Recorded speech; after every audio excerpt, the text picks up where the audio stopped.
Bonjour à toutes et à tous les amis, bienvenue, Cryptos Technical Briefing, nouvelle édition mardi 8 juillet 2025. Semaine où clairement les actifs risqués vont réagir aux annonces commerciales. Dans le cadre de cette guerre commerciale, diplomatie commerciale qui n'en finit plus en fait, bon concrètement, alors la date du 9 juillet, elle passe à la trappe, maintenant c'est le 1er août, donc le marché achète du temps. Les actifs risqués sont tout en haut, le S&P 500 est à son record historique, il fait un nouveau record historique, le cours du Bitcoin est collé à son record historique, quelque chose se prépare. Quelque chose se prépare, j'ai pas envie de vous vendre du rêve, parce qu'on n'est jamais à l'abri d'un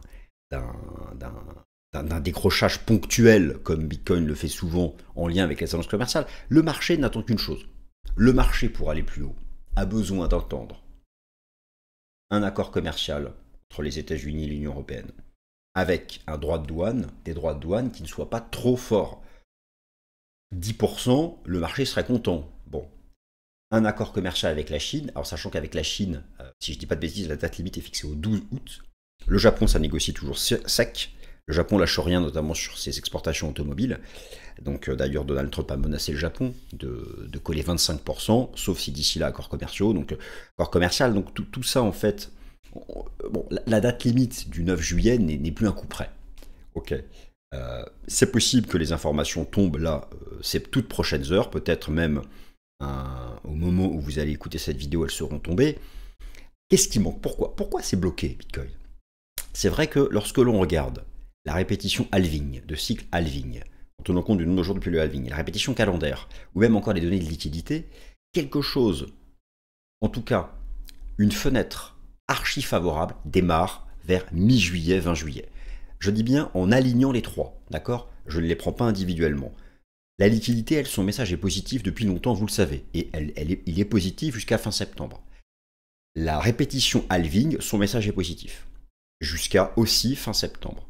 La répétition calendaire, son message devient positif à partir de mi-juillet, 2/3 de juillet, en faisant une moyenne des cycles de 2012, 2016, 2020. Je prends la date du halving. Tout ça, c'est ce que je vais vous remontrer dans la vidéo.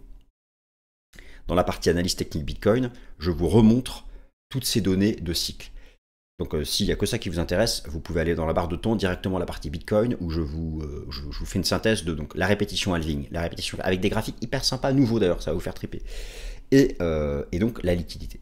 Donc ces trois choses nous disent, il se passe un truc pas dégueu mi-juillet, fin juillet. Ok, bon. Si on s'aligne sur les moyennes. Maintenant, il manque un start fondamental. C'est ça qui manque. C'est ça qui manque. Le marché va check out. Le marché va d'abord s'en prendre une si par exemple on voit que ça coince avec l'Union européenne et l'Inde. La Chine c'est autre chose, c'est en cours. Et il y a davantage de temps puisqu'il y a déjà eu un préaccord, mais un préaccord pour acheter du temps pour négocier. Avec l'Union européenne et l'Inde, même si la date du 9 juillet est passée à la trappe dans le sens où maintenant c'est jusqu'au 1er août, la date du 9 juillet, donc ce mercredi, reste quand même une date où ça peut monter en pression via des menaces. Les fameuses lettres. Ça fait toujours marrer quand je vois dans la presse anglo-saxonne que Donald Trump envoie des lettres. On imagine qu'il écrit ça de manière manuscrite, à l'ancienne. C'est bon, tout ça, hein, on est vraiment dans du théâtre politico-commercial. Mais c'est comme ça que ça se passe. Et d'ailleurs, c'est pas du vent, hein, puisque même Scott Bessent, secrétaire américain au Trésor, le dit, hein, que depuis dimanche, il a reçu un maximum de mails de propositions des partenaires commerciaux pour éviter de se manger les tarifs douaniers, notamment ceux annoncés le 2 avril. Donc ça, là, plus personne ne comprend plus rien, c'est un peu fouillis. Retenez une chose, il y a une nouvelle date limite, c'est le 1er août. Voilà. Je pense pas qu'on ira au-delà du 1er août quand même. Enfin, en même temps, personne pensait qu'on irait au-delà du 9 juillet et on y allait. Donc voilà, mais d'ici là, nous savons qu'il y a des accords commerciaux dans le pipe. C'est le facteur technique dominant, non, parce que la Fed ne baissera pas ses taux le 30 juillet. L'emploi, on sait ce qu'il en est. L'inflation, la désinflation s'est mise en pause, mais en réalité, il n'y a pas de nouvelle vague d'inflation. Tous les indicateurs temps réel le montrent. Je les ai encore tout repris ce matin. C'est vraiment, franchement, vous allez voir, hein, s'il y a des accords commerciaux, la désinflation va reprendre à la rentrée sans souci, même si elle se met un peu en pause. Aucun souci. Bon. Donc, pour enfin espérer j'aime pas le verbe espérer, pour enfin envisager, voilà, c'est mieux, envisager un breakout. Ce breakout qui, bah là, n'a pas lieu. Enfin, en tout cas, quand je fais l'enregistrement, il n'a pas eu lieu. C'est-à-dire casser le record historique, donner le signal d'une impulsion, non. Parce que pour le moment, Bitcoin défend les supports. Peut-être qu'il a besoin de redéfendre un peu les supports en bas, il ne faut pas casser 105. C'est le niveau des 105 000 $. Je vais vous montrer ça, il ne faut pas casser 105. Si on casse 105, on fait un dernier tour au sud, puis on repartira plus tard. Donc, le débat est de savoir, est-ce qu'on casse 105, on refait un dernier tour au sud, et on part plus tard, ou là, on se maintient là sur les 107, 108, et on finit par faire le breakout. Tout ça dépend des annonces commerciales de la semaine.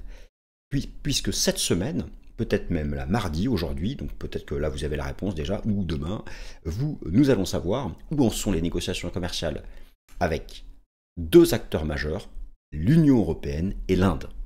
C'est ce que regarde le marché, il est focus là-dessus. Il faudrait une annonce d'un accord commercial avec l'Inde et avec l'UE, c'est banco, franchement, je ne vois pas pourquoi on n'accélérerait pas. Par contre, si on voit que ça se tend, qu'on n'y arrive pas, et qu'il y a des lettres de menaces envoyées à l'UE, envoyées à l'Inde, et qu'on repart sur des négociations jusqu'au 1er août, dans un premier temps, ça va tanguer, on n'y échappera pas, ça stabilisera plus bas, et on tentera de repartir, et qu'on espère cette fois-ci des accords commerciaux. Voilà, donc j'ai plein de choses à vous montrer, c'est parti. Allez, c'est parti les amis, go. Alors, plusieurs choses à vous montrer. Elle est pas dégueu, hein, ma nouvelle webcam, là, c'est la Razer Kyo, je sais plus quoi. Alors, rapidos, je reviendrai sur l'aspect technique plus tard dans la vidéo. Je commence simplement par vous montrer où en est Bitcoin quand j'enregistre la vidéo. Il est en attente. Il n'y a pas de cassure, il n'y a pas de breakout, d'accord? L'intervalle d'incertitude, c'est là. 105, 110, 111, ok? Donc on s'y accroche, tant marque mal. On casse 105, retour au sud, on va chasser là-dessous et on repart. On break 111, 115, on fera les targets du bull flag. Voilà, fin de la vidéo, bonne journée. Et à la semaine prochaine pour le Cryptos Technical Briefing. Non, je déconne. Allez, donc ça, c'est là où nous en sommes. Ceux qui ne sont intéressés que par le cadre technique court terme, eh bien écoutez, merci d'avoir assisté à ces quelques minutes. Mais il y a un feu orange. Il y a un feu orange. Non, parce que, si vous voulez, j'en vois qui... Alors là j'ai ajusté la trendline sur les cours de clôture. J'en vois qui essayent de mettre un peu comme ça. Non, mais si je fais comme ça, on est au-dessus. Non, on est nulle part. On est dans un feu orange. Il n'y a pas de breakout, ni dans un sens comme dans l'autre. On tient les supports, je suis d'accord, on tient les supports, mais il n'y a pas de breakout. Breakout, c'est faire sauter enfin les 110, 111 pour viser les targets de VAC 5. Alors pour y arriver, on va avoir besoin de données fondamentales. Bon, la partie technique, j'arriverai plus tard. Commençons déjà par le commencement, les fondamentaux qui vont faire la différence cet été. Alors bon, moi j'aime bien préparer des tableaux un peu dans tous les sens. Mais vous savez, je prépare ça, donc c'est aussi pour vous montrer, bien sûr. Et puis c'est aussi parce que moi, ça me permet d'avoir les idées un peu structurées. Et donc, ce que j'estime être le thème fondamental dominant de ce mois de juillet, c'est la guerre commerciale et la diplomatie commerciale, et avec un niveau d'incertitude encore élevé, d'autant plus que là, la date limite a été reportée donc au 1er août. Bon, le One Big Beautiful Bill, il est passé, la tendance de l'inflation, l'évolution de l'emploi, la Fed, les résultats du second trimestre, avril, mai, juin, second trimestre, c'est publié en juillet. Il y a quand même beaucoup de choses qui arrivent et tous ces fondamentaux vont agir. Mais le facteur fondamental dominant qui va décider de ce que fera Bitcoin ce mois de juillet, c'est la guerre commerciale, la diplomatie commerciale. C'est même plus la Fed. C'était même plus la Fed. Pourquoi c'était même plus la Fed? Parce que pour la Fed, il n'y aura pas de baisse de taux en juillet. C'est quasi impossible. Sauf fait exceptionnel. Je sais pas. Alors, il faudrait vraiment des accords commerciaux en béton armé qui ont des tarifs douaniers très limités pour que la Fed se dise, bon, allez, ok, je pivote en juillet. Mais la probabilité, elle est archi basse. Et ce sera davantage septembre. Septembre, moi, je m'inquiète pas. Regardez à nouveau l'inflation temps réel, elle repart au sud. Il n'y a aucun impact de la guerre commerciale. C'est que dalle. Sauf que voilà, ce nouveau drop de Trueflation, va falloir attendre août-septembre pour le voir dans les chiffres officiels d'inflation. L'inflation, c'est pas la cata, La désinflation, elle s'est juste mise en pause. D'ailleurs, d'ici la Fed du 30 juillet, il n'y a plus qu'un chiffre qui compte, c'est le CPI du 15 juillet. C'est pas la cata, tout s'est mis en pause. C'est pareil pour le PCE. L'emploi, lui, est bas, donc il n'y a pas de récession, voilà. Mais en tout cas, la plus forte incertitude cette semaine, hein, puisque c'était belle chaque semaine, on va parler de la semaine, ce sont les annonces avec l'Union européenne et l'Inde. Deuxième incertitude, je dirais, c'est le S&P 500. Le S&P 500 qui est quand même tout en haut, qui n'a pas fait de retracement et de pause depuis longtemps. Alors, ça, c'est un peu dommage parce que, vous voyez, lui, il a fait son breakout. Moi, j'aurais adoré que Bitcoin ait fait aussi son breakout. Vous voyez c'est ça en fait. Le breakout, c'est faire sauter cette résistance. Hein. Là, malheureusement, lui, il ne l'a pas fait. Parce que si Bitcoin l'avait fait, il aurait simplement lui aussi fait un retracement et boum. Là, malheureusement, c'est-à-dire que si le SP500 doit retracer, c'est pas grave de retracer pour lui. Il peut revenir par ici. Par ici, il y a des supports dans tous les sens. Il peut retracer. Ça veut dire que nous, on va d'abord se taper un retour par ici et ensuite passer. Voilà, ça, c'est dans un cas technique bien construit, hors crash, bien sûr. Il y a toujours une possibilité, pour un fait exceptionnel non prévu, d'un crash. Hein. Mais j'écarte cette hypothèse. Je reste dans un scénario bullish avec des fondamentaux sous contrôle. Et s'il y a un peu de stress commercial, puisque d'ici le 1er août, il peut se passer beaucoup de choses, et si le SP500 doit d'abord retracer, c'est-à-dire en fait que notre petit BTC, notre petit bébé, j'allais dire, il va péter ce seuil-là, hein, qui est l'invalidation. En tout cas, dans les tentatives là de tenter un breakout, là c'est l'invalidation. Si on pète ça, on va pas là, on va pas là, on va pas là, voilà. Si on casse ça, on va minimum chercher les stops sous l'ancien bottom. C'est comme, systématiquement, la liquidité est chopée sous le bottom d'avant. Là on a chopé la liquidité, là on a chopé la liquidité. Dans les phases correctives, là c'est pas systématiquement on chope la liquidité jusqu'à ce qu'on invalide par des creux et des sommets ascendants. Ce que je veux dire, c'est que si on pète ça, on va pas s'arrêter là, ni là, ni là, ni là. On ira choper la liquidité ici, faire croire à tout le monde que ça crache, et là, on repartira. Parce que d'ailleurs, il y a énormément de supports daily, notamment cette fameuse trendline, la SMA 200, le MA 200, tout ce bordel arrive en soutien. Alors, tous les éléments de cycle dont je vous ai parlé, je montre ça dans la partie technique à la fin. Là, j'avoue, je suis un peu brouillon, je pars dans tous les sens, mais allez voir dans la barre de temps, partie Bitcoin, peut-on encore croire au 100K au 130K sur le plan technique, et je vais vous montrer ça. En tout cas, donc, voilà pour les fondamentaux, il y en a plein. Et ils agissent tous ensemble. Alors, oui, donc le dollar. Alors, dollar US en chute. Trump a bien réussi son coup. Ça, c'est pour le coup, c'est vraiment une bonne chose. Doit-on s'inquiéter d'un risque de rebond du dollar? Alors, la réponse est non. Si vous voulez, le dollar rebondira. Mais il faudra plusieurs semaines pour que ça nuise à Bitcoin, voire davantage.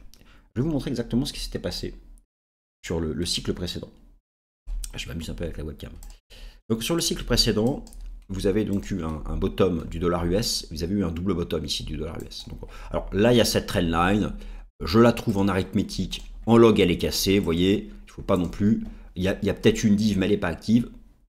Je ne parle pas de bottom pour l'instant sur le dollar. Mais regardez ce qui s'est passé au cycle précédent. Le cycle précédent, le cycle précédent s'est terminé donc en novembre. D'accord? En novembre 2021. Le dollar, lui, a fait son point bas en juin. En fait, le cycle précédent s'est terminé quand le dollar, regardez, novembre 2021, c'était là. Quand le dollar a validé un rounding bottom. Il a fallu donc des mois et la cassure de ce niveau en pour que le dollar valide un rounding bottom. Et là, c'était fini du cycle. Donc il y aura plusieurs étapes. Le dollar, je ne sais pas s'il a encore fait son point bas ou s'il va d'abord aller chercher ce niveau. Dans tous les cas, s'il va là, qu'il s'arrête là ou qu'il aille là, il va falloir plusieurs semaines pour qu'il stabilise et qu'il finisse par dépasser une résistance et qu'il valide un bottom. Et là, ce sera la fin du cycle. Mais tout ça, moi, je le vois en fin d'année. Donc c'est pas grave en fait, même si le dollar devait stabiliser ici à court terme. Dans tous les cas, pour Donald Trump, c'est un avantage commercial évident. Je vous ai remis ici donc les boîtes du S&P 500 sont divisées, les actions sont réparties dans 11 super secteurs. Vous avez ici la sensibilité au dollar US, le pourcentage de revenus réalisés à l'étranger. Voilà, d'une certaine façon, il a déjà gagné sa guerre commerciale. Bon, de toute façon, il ne l'a pas perdu, hein, puisque vous avez vu comme tout le monde courbe les chines dans le monde. Hein, tout le monde a peur, tout le monde veut un accord commercial. Là, c'est une démonstration de puissance, mais au-delà de ça, il a réussi son coup sur le dollar US. Donc, c'est pas grave si le dollar ne baisse plus, puisqu'il y aura toujours un décalage. Comme il y a eu un décalage pour que la baisse agisse à la hausse, il y aura un décalage pour qu'un éventuel rebond agisse à la baisse. Alors, donc oui, la Fed, il y a donc désormais moins de 5% de probabilité pour que la Fed pivote en juillet, sauf fait exceptionnel. Ça va se jouer en septembre, peut-être octobre, septembre-octobre. Moi, je ne serais pas surpris que ce soit en septembre pour un certain nombre de raisons. Vous savez, si l'inflation, si la désinflation se met simplement en pause et repart pas en haut, c'est aussi parce que l'économie ralentit à cause de l'incertitude. Donc tout ça va agir, va finir par va agir sur la. Il y aura selon moi une reprise de la désinflation en fin d'été. Là, elle s'est mise en pause, il n'y a même pas de vague inflationniste. Ok, alors, Bitcoin, vous avez pu lire, c'est vrai qu'on dit un peu partout, voilà, les fameuses trésoreries d'entreprises. Maintenant, plus de 61 entreprises publiques possèdent 3% de l'offre de Bitcoin. On entend parler régulièrement de MicroStrategy, on entend parler de Metaplanet, de toutes ces entreprises, et pourtant Bitcoin ne monte pas. Enfin, Bitcoin ne casse pas de résistance. Ce qu'il faut savoir, c'est que la plupart de ces entreprises, elles achètent over the counter, en OTC, en contrepartie directe, pas sur le marché, pas sur les exchanges, d'accord, mais et les particuliers, eux, sont absents. Vous allez voir, les sommets SIC se font dans l'euphorie. Il n'y a aucune euphorie, les particuliers ne sont pas là. Les institutionnels sont là, on le voit à travers les flux ETF. Les spéculateurs ne sont pas là, on le voit à travers le funding. Donc tout ça, moi, c'est des choses qui me font garder confiance dans la suite du cycle. Je vais vous montrer ça. Mais en tout cas, donc, c'est une très bonne chose d'avoir des informations régulières sur ce que font les institutionnels. Là, vous avez donc les 13 000 BTC que possède Metaplanet, et encore, ça y est, c'est en retard, puisqu'ils ont acheté de 1500 de plus depuis hier, ils sont à 15 000 BTC. Il n'y a pas que Stratégie, il n'y a pas que Metaplanet, il y en a plein d'autres. Mais ça ne provoque pas d'impulsion, ou très peu, parce qu'en fait, ces achats se font OTC, en dehors des exchanges. Alors, d'ailleurs, les sommets de marché, moi je pense que nous ne sommes pas là fin de cycle pour 1000 raisons, et j'arrive dans la partie Bitcoin sur l'aspect technique, mais simplement sur l'aspect sentiment, il n'y a aucune euphorie chez les spéculateurs. Il y a même eu davantage de positions short il y a à peine encore quelques séances, ici selon les données de funding. Il n'y a personne chez les particuliers. Les particuliers ne sont pas là, il n'y a personne.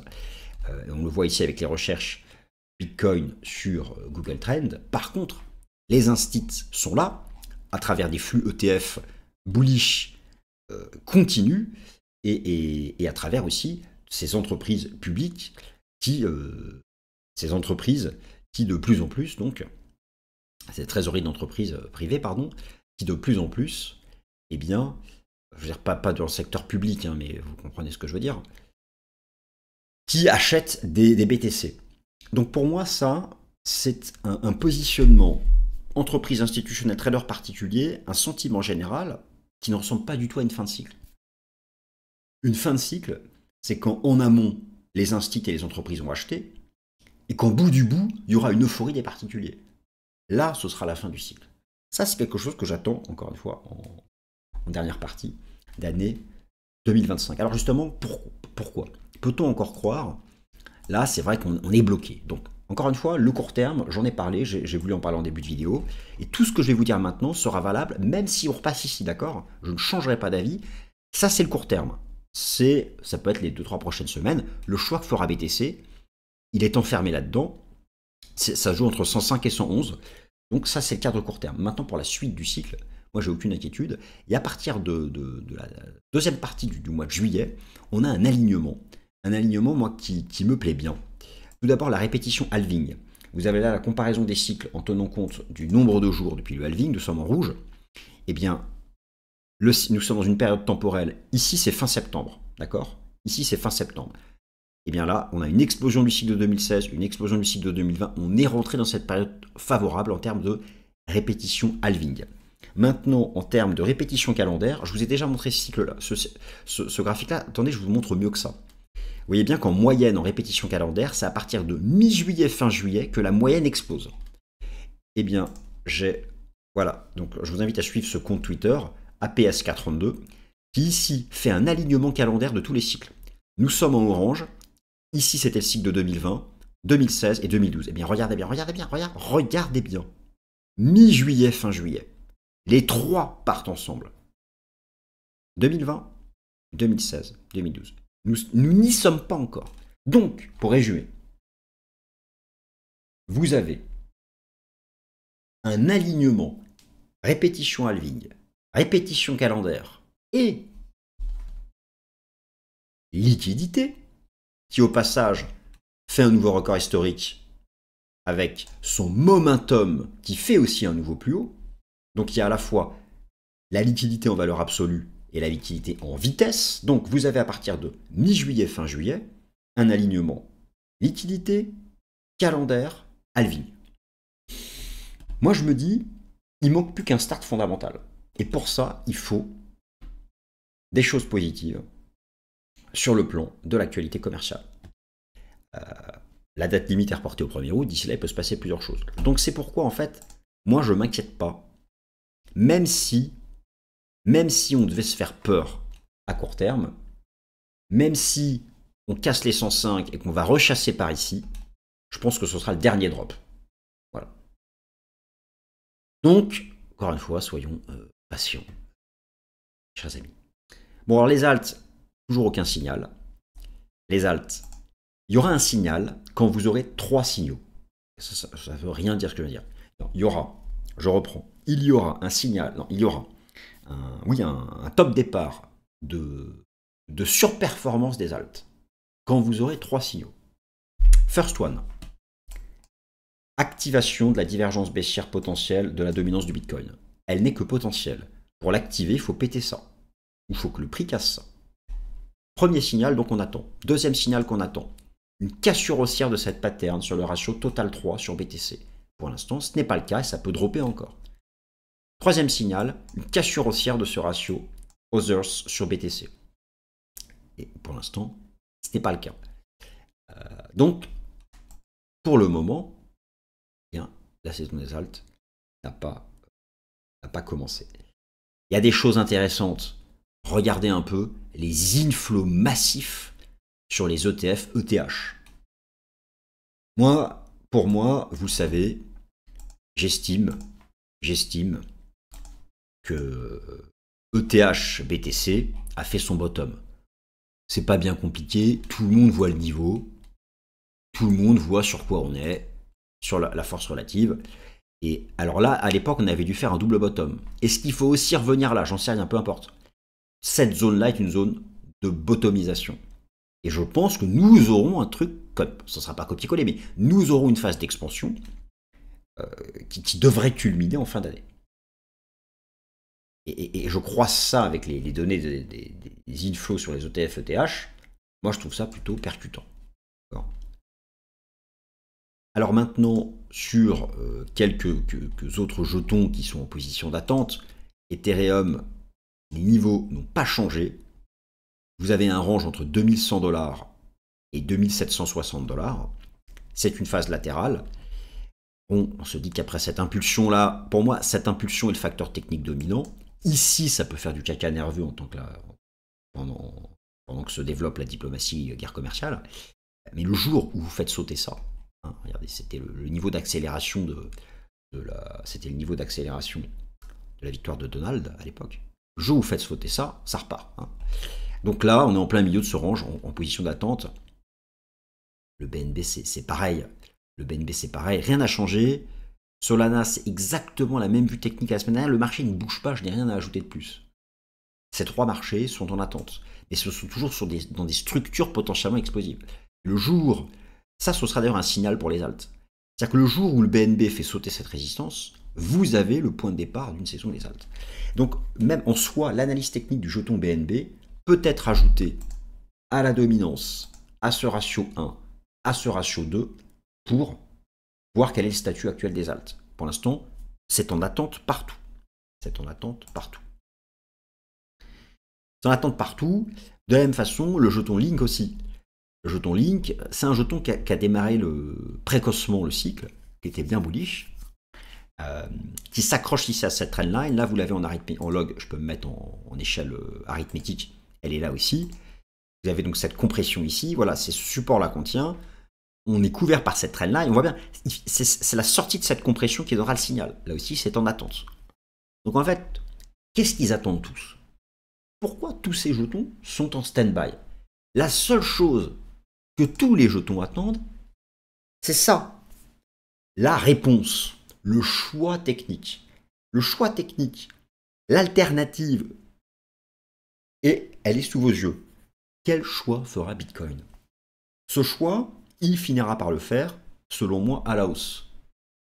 Mais à court terme, dans la semaine qui vient, peut-être les 2 prochaines semaines, c'est incertain. En lien avec les annonces commerciales attendues. Et encore une fois, je vous ai dit, tout se concentre sur États-Unis, Union européenne, États-Unis, Inde, États-Unis, Chine, États-Unis, Japon. D'accord?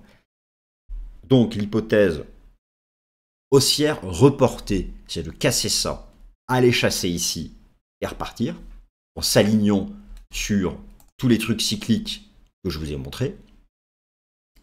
Et l'hypothèse 2, qu'on aimerait tous voir, l'autre hypothèse, bullish tout de suite, c'est finir par breaker ça et d'aller chercher nos targets de bull flag. Le marché peut très bien décider de se mettre là-dedans un certain temps. Voilà. Voilà les amis. Eh bien écoutez, je n'ai rien de plus à ajouter pour cette nouvelle édition de Cryptos Technical Briefing. J'entends la pluie. Et donc, merci de votre attention. Et puis bonne semaine, salut.